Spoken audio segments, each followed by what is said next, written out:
Hi everyone, welcome back to lab school. ഒരു മാസമായിട്ട് നമ്മൾ വീഡിയോ ഒന്നും അപ്ലോഡ് ചെയ്തിട്ടുണ്ടായിരുന്നില്ല.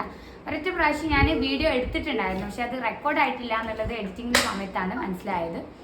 പിന്നെ ആ ഒരു സമയത്ത് നമ്മൾ കുട്ടികളെ വലിയ കുട്ടികളുടെ ഹോം സ്കൂളിംഗ് ക്ലാസ്സൊക്കെ കഴിഞ്ഞ് പിന്നെ അധിക ക്ലാസ് എടുക്കുമ്പോഴേക്കും എനിക്ക് എനർജി ഇല്ലാതാവുന്ന ഒരു അവസ്ഥ. ഭയങ്കര ചൂടല്ലേ നോക്കാനും. അപ്പോൾ ഞാൻ വിചാരിച്ചു ഈ ഒരു ഗ്യാപ്പ് കഴിഞ്ഞിട്ട് പിന്നെ വീണ്ടും വീഡിയോസായിട്ട് വരാമെന്ന് വിചാരിച്ചിട്ടായിരുന്നു. അപ്പോൾ നമ്മളെ ക്ലാസ്സുകളായിട്ട് മുന്നോട്ട് പോവുകയാണ്. ഇപ്പോൾ അവന് പിന്നെ പി എന്നുള്ള ലെറ്ററാണ് പിന്നെ പഠിപ്പിക്കാനുണ്ടായിരുന്നത്. അപ്പോൾ ഞാൻ പറഞ്ഞല്ലോ വീഡിയോ എടുക്കാൻ വേണ്ടിയിട്ട് ഒരു പ്രാവശ്യം ട്രൈ ചെയ്താണ്. അപ്പോൾ എനിക്ക് തോന്നുന്നത് അവനിപ്പോൾ അത് കണ്ടാലും ചിലപ്പോൾ മനസ്സിലാവുന്നതാണ്. എനിവേ നമ്മൾ ഒരു പ്രാവശ്യം കൂടി അത് റിപ്പീറ്റ് ചെയ്യുകയാണ് നിങ്ങൾക്ക് വേണ്ടിയിട്ട്. പിന്നെ ഇപ്പോൾ ഒരു LKG കഴിഞ്ഞ കുട്ടികൾക്ക് പഠിച്ച ലെറ്ററൊക്കെ ഒന്ന് ഓർമ്മിക്കാൻ വേണ്ടിയിട്ട് നമ്മളെ ക്ലാസ്സുകൾ ഒന്ന് ഉപയോഗിച്ച് നോക്കാം. പിന്നെ ഇനി ക്ലാസ്സിലേക്ക് പോകുന്ന കുട്ടികൾക്ക് വേണ്ടിയിട്ട് നമ്മളെ ക്ലാസ്സുകളിൽ നിന്ന് നിങ്ങൾക്കൊന്ന് കുട്ടികൾക്ക് വേണ്ടിയിട്ടൊന്ന് ട്രൈ ചെയ്ത് നോക്കാം. അങ്ങനെ ഒരു ഉമ്മക്ക് സാധ്യമാകുന്ന പോലെ നമ്മളെ ക്ലാസ്സുകളെ കൂടെ നമുക്ക് മുന്നോട്ട് പോകാൻ പറ്റുന്നതാണ്. അപ്പം പിന്നെ നമ്മൾ പിന്നെ പി എന്നുള്ള ലെറ്റർ അവന് പഠിപ്പിച്ചിട്ടുണ്ടായിരുന്നു.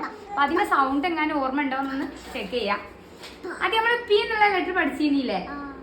ചെറുതായിട്ടൊരു ദിവസം നമ്മളൊരു വീഡിയോ എടുത്തിട്ടുണ്ടായിരുന്നു. പിന്നെ ഞാനത് കണ്ടിന്യൂ ചെയ്തില്ല. ഞാനൊരു ക്ലാസ്സിന് വേണ്ടിയിട്ട് വെയിറ്റ് ചെയ്താണ്. പിന്നെ എന്തായിരുന്നു എൻ്റെ സൗണ്ട് ഒന്ന് ഓർക്കുന്നുണ്ടോ? എന്താണ്?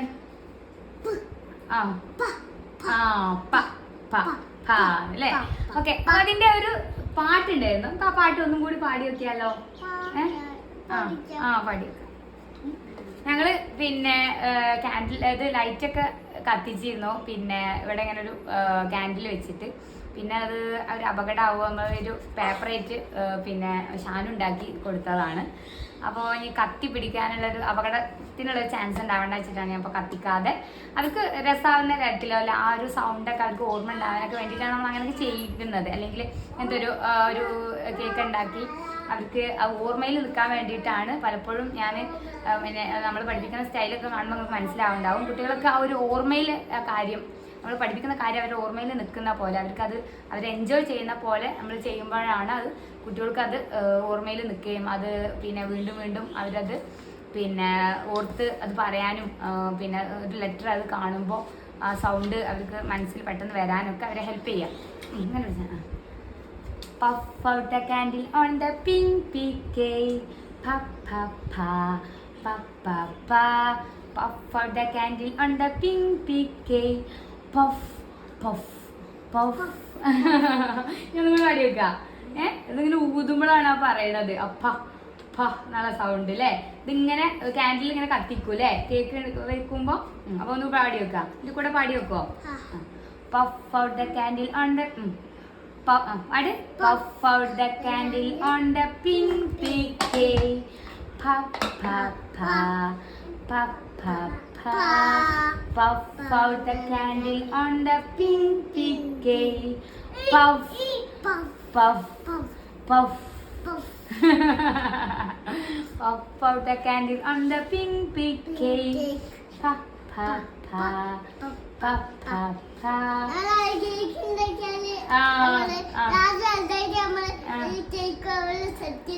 അങ്ങനെ നമുക്ക് ഊതിട്ട് പറയട്ടെ.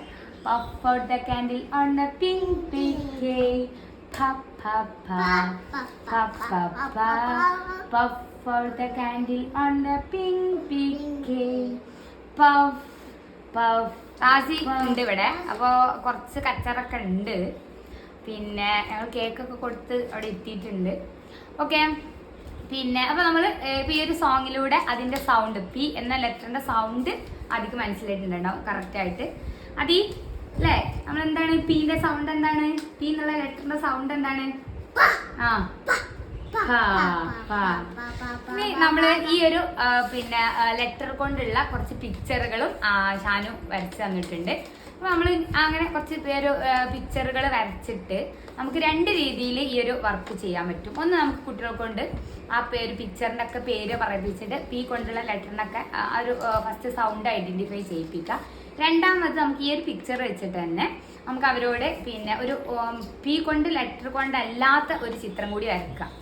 എന്നിട്ട് അവർ അത് പിന്നെ മനസ്സിലാക്കുന്നുണ്ടോ, അല്ലെങ്കിൽ അത് ആ ഒരു പി കൊണ്ടുള്ള ലെറ്റർ അല്ലാത്തൊരു ചിത്രമാണോ അതിൽ കൊടുത്തിട്ടുള്ളതെന്നും കൂടി മനസ്സിലാക്കാൻ വേണ്ടിയിട്ട് ഞങ്ങൾ ഒരു 3 ചിത്രങ്ങൾ പി കൊണ്ടുള്ളതും ഒന്ന് നമ്മൾ ടൈഗർ എന്നുള്ളതാണ് കൊടുത്തിട്ടുള്ളത്. അപ്പോൾ ആ ഒരു രീതി 2 പഠനം അതിൻ്റെ കൂടെ നടത്താൻ വേണ്ടിയിട്ടാണ്. ഇവിടെ കുറച്ച് ചിത്രങ്ങളൊക്കെ വരച്ചിട്ടുണ്ട്. അപ്പോൾ എന്തൊക്കെയാണ് ചിത്രങ്ങൾ എന്നൊന്ന് നമുക്ക് നോക്കാം. പിന്നെ നമ്മൾ ഏത് ലെറ്റർ കൊണ്ടാണ് ഈ ചിത്രങ്ങളൊക്കെ സ്റ്റാർട്ട് ചെയ്യുന്നത് നോക്കാം. ഓക്കെ, ഇത് ഞങ്ങൾക്ക് ഇത് കഴിഞ്ഞു. ഞങ്ങൾക്ക് ഈ ചിത്രങ്ങൾ കാണണം.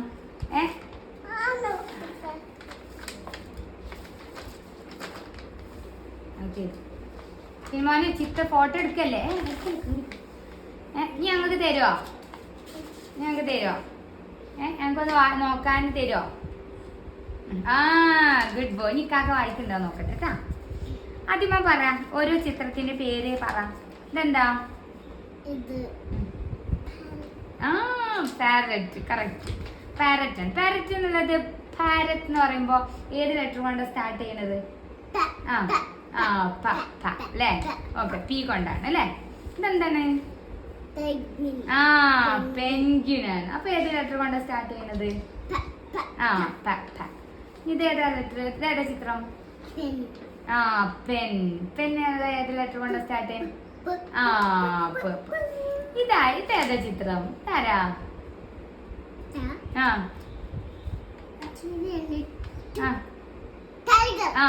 ടൈഗർ. ഏത് ലെറ്റർ കൊണ്ടാണ് തുടങ്ങണത് ടൈഗർ എന്ന് പറയുമ്പോ? കറക്റ്റ്, സൂപ്പർ അല്ലേ? അല്ലേ?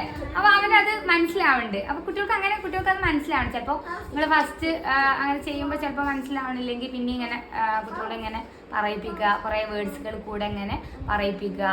എന്നിട്ട് പിന്നെ ഏത് ഫസ്റ്റ് ലെറ്റർ ഏതുകൊണ്ടാണ് സ്റ്റാർട്ട് ചെയ്യുന്നത് ചോദിക്കുക. അങ്ങനെ മാറ്റിയൊക്കെ ചോദിക്കാം. അപ്പം അങ്ങനെ കുട്ടികൾക്ക് അത് വേർതിരിച്ചറിയാൻ പറ്റണം. ആ സൗണ്ട് കുട്ടികൾ പറയുമ്പോൾ അത് ആ സൗണ്ട് കൊണ്ടാണ് തുടങ്ങുന്നത് എന്നുള്ളത് കുട്ടികൾക്ക് പറയാനും കൂടി കഴിയണം, ആ പഠനം കഴിയുന്നതിൻ്റെ കൂടെ. ചിലപ്പോൾ ചില കുട്ടികൾക്ക് പെട്ടെന്ന് ലേൺ ചെയ്യാൻ പറ്റും, ചില കുട്ടികൾക്ക് കുറച്ച് സ്ലോ ആയിരിക്കും. അപ്പോൾ അതിന് നമ്മൾ കുട്ടികളെ ഷൗട്ട് ചെയ്യേ അല്ലെങ്കിൽ നമ്മൾ കുട്ടികളെ കൊണ്ട് ഭീഷണിപ്പെടുത്തേ അങ്ങനത്തെ വർത്തമാനങ്ങളൊന്നും നമ്മളെ ഭാഗത്തു നിന്ന് ഉണ്ടാകരുത്. നമുക്ക് നല്ല ക്ഷമ വേണം കുട്ടികളെ പഠിപ്പിക്കുന്ന സമയത്ത്. അപ്പോൾ അവരെ കൊണ്ട് തന്നെ പറയിപ്പിക്കുക. അപ്പോൾ ആദ്യമൊന്നും ചിലപ്പോൾ ചില സമയത്ത് അവനും അങ്ങനെ പെട്ടെന്ന് മാറ്റിയൊക്കെ പറയും. അപ്പോൾ ഞാൻ വീണ്ടും ചോദിക്കും, ഒന്നും കൂടെ ആലോചിച്ച് ഒന്ന് പറഞ്ഞു നോക്കാം. അങ്ങനെയൊക്കെ പറയുമ്പോൾ അവനെ ഇഷ്ടപ്പെട്ട് പറയുമ്പോഴാണ് അധികം പെട്ടെന്ന് കിട്ടുക. നമ്മൾ ചിലപ്പോൾ പെട്ടെന്ന് ചോദിച്ചെന്ന് വിചാരിച്ചിട്ട് ചിലപ്പോൾ അതിൽ ആ മനസ്സ് കൊടുത്തിട്ടില്ലെങ്കിൽ പറയാൻ കഴിയൂല. അപ്പോൾ അവരെ കൊണ്ട് തന്നെ പറയിപ്പിച്ച് ചിലപ്പോൾ ഞാനൊരു എക്സാമ്പിൾ പറഞ്ഞിട്ട് എനിക്ക് ഇങ്ങനെയാണല്ലോ കിട്ടിയത് അങ്ങനെയൊക്കെ പറഞ്ഞിട്ടാണ് ആയിരിക്കും അപ്പോൾ അവരും അതിങ്ങനെ ആലോചിച്ച് അവർ പറയും. ഈ കൊണ്ട് സ്റ്റാർട്ട് ചെയ്യുന്ന സ്റ്റോറി ഗൂഗിളിൽ സെർച്ച് ചെയ്യാൻ പറ്റുമെങ്കിൽ അങ്ങനെ വായിച്ചോളൂ. അതല്ല നമ്മൾ വായിച്ചു കൊടുക്കുന്ന കഥ നിങ്ങൾക്ക് വായിച്ചു കൊടുക്കാൻ താല്പര്യം ഉണ്ടെങ്കിൽ അങ്ങനെ വായിച്ചു കൊടുത്താലും മതി. അപ്പോൾ ആക്ഷന് പിന്നെ പിയാനോ പിന്നെ ഡിപ്പെൻഡ് ചെയ്തിട്ടാണ്. ഇപ്പോൾ എന്നിട്ടാണ് ആ ഒരു പിയാനോന്റെ സൗണ്ട് വരുന്ന പോലെയാണ് നമ്മൾ ആക്ഷൻ കാണിക്കേണ്ടത്. അപ്പോൾ അത് ആ ഒരു ഭാഗത്ത് നിങ്ങളൊന്ന് ശ്രദ്ധിക്കുക. പിന്നെ ഞങ്ങൾ നല്ല ആക്ഷനൊക്കെ കാണിച്ചിട്ട് കഥ പറഞ്ഞു കൊടുക്കുകയും ചെയ്താൽ മതി. യു എന്ന് പറഞ്ഞ പെൻഗിന് എപ്പോഴും ഇങ്ങനെ കിടന്നുറങ്ങാൻ ഭയങ്കര ഇഷ്ടമാണ്. Pindo the panda played his pink piano all day long. ഈ പിൻഡോ എന്ന് പറഞ്ഞ പാണ്ടക്ക് ഈ പിയാനോ ഇങ്ങനെ പോയി പറയാനും ഭയങ്കര ഇഷ്ടമാണ്. ആ പാണ്ടക്ക് തന്നെ പിൻഡോ പിയാനോ ഓൾവേസ് വാക്ക് പിയോ സ്ലീപ്. ഇത് 2 പാണ്ട ഒരേ പാണ്ട് തന്നെ കേട്ടോ. ചിത്രം അവിടെയും കൊടുത്ത് അവിടെയും കൊടുത്തു. അപ്പൊ ഈ പിൻഡോന്റെ പിയാനോ കേട്ടിട്ട് പിയുക്ക് ഉറങ്ങാൻ കഴിയോ? ഇല്ല.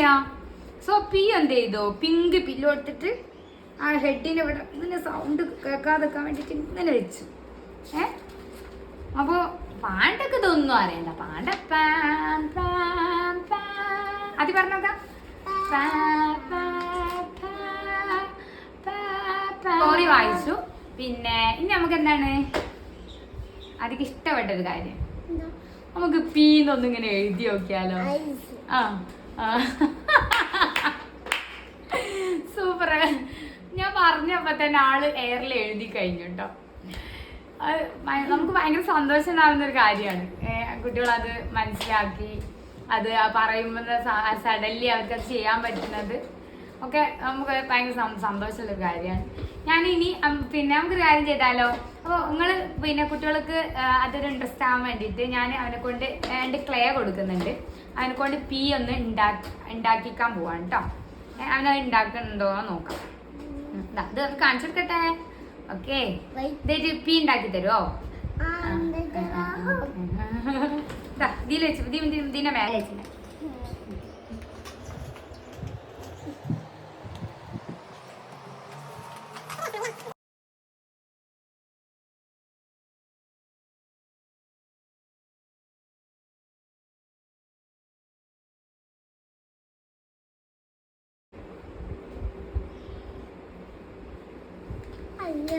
ഇതിങ്ങനെ കുറച്ചും കൂടി നീളം വേണം. അതാണ് നീളമില്ലാണ്ട് കേവില് വരുന്നില്ല അല്ലേ? നീളമില്ലാണ്ട്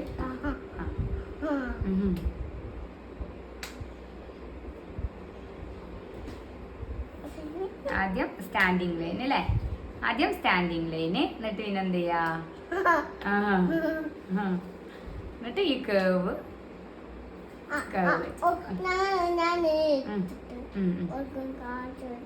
അവർക്കൊന്ന് കാണിച്ചു.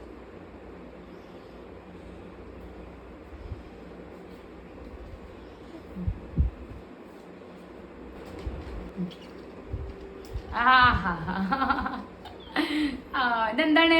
What is letter? Which letters you have? P. P എന്നുള്ള letter. What is sound? Okay, പീസ് റെഡി. ബ്ലെൻഡ് ചെയ്യിപ്പിക്കേണ്ട വീഡിയോ ആണ്, ബ്ലെൻഡ് ചെയ്യിപ്പിക്കേണ്ട ഭാഗമാണ് ഇനി ഉള്ളത്. കാരണം ഇപ്പോൾ ഒരു 3-4 ലെറ്റർ പഠിച്ചപ്പോഴേക്ക് ഒരുപാട് വേർഡ്സ് അതിന് കിട്ടും. പാറ്റ്, സാപ്പ്, ടാപ്പ്, സിപ്പ്, സിറ്റ്, പിന്നെ പിറ്റ്, അങ്ങനെയൊക്കെ കുറേ വേർഡ് കിട്ടാനുണ്ട്. അപ്പോൾ ഇപ്പോൾ അത് അവൻ്റെ കൂടെ കുറച്ച് സമയം ഇരുന്ന് അതിനെ കൊണ്ട് ചെയ്യിപ്പിക്കണമെന്ന് നന്നാവുക എന്ന് എനിക്ക് തോന്നുന്നു. അപ്പോൾ ഈ ഒരു ഭാഗം നിങ്ങൾ എന്ത് ചെയ്യുക, കുട്ടീൻ്റെ കൂടെ ഇരുന്ന് കുറച്ച് സമയം എടുത്തിട്ട് തന്നെ ചെയ്യണം കേട്ടോ. ഇത് ഞാൻ അവൻ്റെ കൂടെ കുറച്ച് സമയം എടുക്കും, കാരണം കുറച്ച് ഗ്യാപ്പ് കൂടെ വന്നതല്ലേ. അപ്പോൾ അങ്ങനെ ചെയ്യാനാണ് വിചാരിക്കുന്നത്. എല്ലാ വീഡിയോയിലും നമ്മൾ പറയണ പോലെ ഇനി ചെയ്യാനുള്ളത് വർക്ക് ഷീറ്റാണ്. ഇപ്പോൾ അവൻ ചെയ്തുകൊണ്ടിരിക്കുന്ന വർക്ക് ഷീറ്റ് ഇങ്ങോട്ട് എടുത്തതാണ്. അപ്പോൾ പിന്നെ അവന് ഒരു ഡോട്ട് ഇട്ട് വെച്ചിരിക്കുന്നു, പി എന്നുള്ള ലെറ്റർ കാണുന്നിടത്ത്. അപ്പോൾ അങ്ങനെ നമുക്ക് എന്ത് ചെയ്യാൻ പറ്റും, പിന്നെ ഇങ്ങനെ സിമ്പിളായിട്ട് ഇങ്ങനെ പി എന്നുള്ള ലെറ്റർ കൊണ്ട് ഇങ്ങനെ പിന്നെ ടിക്ക് ഇടാൻ പറയാം. അതേപോലെ പീന്ന് വേറെ മിക്സ് ചെയ്തിട്ട് ലെറ്റർ എഴുതിയിട്ട് മാച്ച് ചെയ്യിപ്പിക്കാൻ പറയാം. ചിത്രങ്ങളൊക്കെ ഒട്ടിക്കാൻ കഴിയുന്നുണ്ടെങ്കിൽ അങ്ങനെ ചെയ്യാം. അങ്ങനെ നമ്മൾ എത്ര സിമ്പിളായിട്ട് കുട്ടികൾക്ക് പി ലെറ്റർ എഴുതിയിട്ട് അത് ട്രേസ് ചെയ്യിപ്പിച്ചിട്ട് കളർ ഒടിപ്പിക്കാം. പെൻസിൽ ഇതിൻ്റെ കളർ എടുത്തിട്ട് അത് ആ പി എന്നുള്ള ലെറ്റർ കൊണ്ട് എഴുതിപ്പിക്കാം. പിന്നെ ഒരു പി എന്നുള്ള ലെറ്റർ എഴുതിയിട്ട് അതിൻ്റെ ഉള്ളിൽ കളർ കൊടുക്കാൻ പറയാം. അങ്ങനെ ഏറ്റവും സിമ്പിളായിട്ട് കുട്ടികൾക്ക് ഒരു വർക്ക്ഷീറ്റ് അങ്ങനെ ചെയ്യാൻ പറ്റുക അതൊക്കെ ചെയ്യാൻ പറ്റും. ഇനി അത് നല്ല രസകരമായിട്ട് നല്ല കളർഫുള്ളായിട്ട് ചെയ്യാൻ കഴിയുന്ന വർക്ക്ഷീറ്റുകൾ അങ്ങനെയും കൊടുക്കാം. ഓക്കെ, പിന്നെ മറ്റൊരു പ്രധാനപ്പെട്ട അവൻ്റെ കുട്ടികളുടെ വയസ്സിനനുസരിച്ച് കുട്ടികളുടെ റൈറ്റിംഗ് പ്രാക്ടീസ് സ്റ്റാർട്ട് ചെയ്യിപ്പിക്കേണ്ടതുണ്ട്. അപ്പോൾ പിന്നെ ഞാൻ ട്രേസ് ചെയ്യിപ്പിച്ചിട്ട് അവൻ പഠിച്ച ലെറ്ററുകൾ പ്രാക്ടീസ് ചെയ്യിപ്പിക്കാൻ തുടങ്ങിയിട്ടുണ്ട്. അപ്പോൾ അതും അതിൻ്റെ കൂടെ തന്നെ കൊണ്ടുപോകാം. പെൻസിൽ പിടിക്കാനും പിന്നെ കുട്ടികൾക്ക് ആ ഒരു ലെറ്റർ എഴുതാൻ തോന്നാനൊക്കെ വേണ്ടിയിട്ടാണ് ഇതും അതിൻ്റെ കൂടെ ഈ റൈറ്റിംഗ് പ്രാക്ടീസ് അതിൻ്റെ കൂടെ കൊണ്ടുപോകേണ്ടത്. അപ്പോൾ ഇങ്ങനെയൊക്കെ നമ്മൾ പിന്നെ ക്ലാസ്സുകളുടെ നമ്മൾ ചെയ്യുന്ന പോലെ ഫോളോ ചെയ്യാം. സ്കൂളിങ്ങിൻ്റെ ക്ലാസ്സുകളൊക്കെ ആയിട്ട് നമ്മൾ വരും. പിന്നെ നമ്മൾ പിന്നെ വീഡിയോ ഇഷ്ടപ്പെട്ടിട്ടുണ്ടെങ്കിൽ ലൈക്ക് ചെയ്യുക. എന്തെങ്കിലും ഫീഡ്ബാക്കൊക്കെ തരാനുണ്ടെങ്കിൽ നമ്മളെ കമൻറ്റ് സെക്ഷനിലേക്ക് വരിക.